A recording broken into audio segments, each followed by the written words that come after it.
Mom shares life and loss of daughter with special needs. When Charlotte was born, there was no cheering. There was no crying. Instead, an OR room quickly worked to breathe life into her. She was born dead. If they hadn't resuscitated her, her birth and death date would be the same. But, I'm thankful that her dash got to include a few more years. While she was in the NICU, I remember the doctor going over the results of her MRI with us, and I remember crying for hours afterward. I remember asking her to write everything down because my head was swirling in so many different directions. Damage in this area will greatly impact her sight. This is the area that controls motor function, and you can see it's dark. I remember looking at this sweet baby, wondering what her future looked like.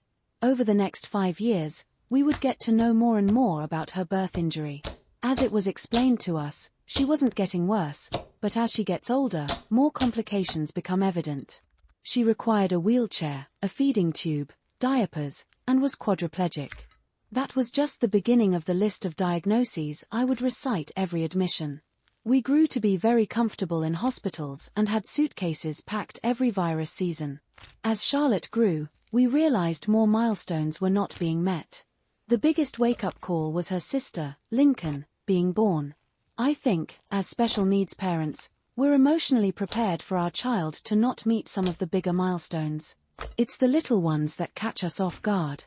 The first time Lincoln pushed her arm through a shirt, I cried. I remember that moment breaking me as a parent, left wondering if I somehow messed up. That I should have done something more, researched something more. Maybe not have even had other children. But as Lincoln and Charlotte grew, they became inseparable. Charlotte had a special smile that was reserved only for Lincoln. Lincoln had a routine to climb into bed with her every morning and watch cartoons. As I watched, I observed the beauty of just being present. Somewhere along the way, I found my voice and started sharing Charlotte's story and quickly learned that she wasn't alone.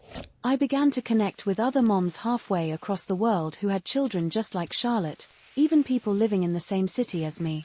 The more I met these other moms, the more I started to advocate for other special needs families. As Charlotte grew, we ended up designing clothes for her medical needs and launched a company out of it, the Charlotte Letter, allowing us to reach even more special needs families. As Charlotte grew sicker, I worried the most about how her sister would take it. How do you explain it to a 4-year-old? I bought every book that talked about the loss of siblings or friends and hoped that one would contain the magic words to make that conversation less painful. But they didn't. A week after Charlotte passed, Lincoln and I were loading up to get in the car. "Mom, is Charlotte still dead?"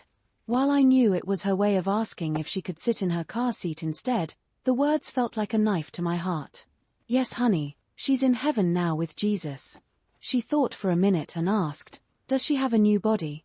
I answered, "Sweetie, she has a perfect body now, and she's running and jumping and dancing."